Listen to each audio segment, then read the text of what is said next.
Nagsimula sa simple na pasulyap-sulap, nagpapapansin sa'yo. Umabot sa palitan ng mga mensahe, kilig na kilig ako. Kumusta, kain na, hello, magandang umaga.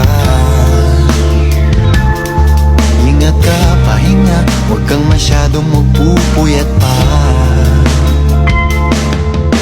Naramdaman ng puso na dahan-dahan akong nahuhulog sa'yo.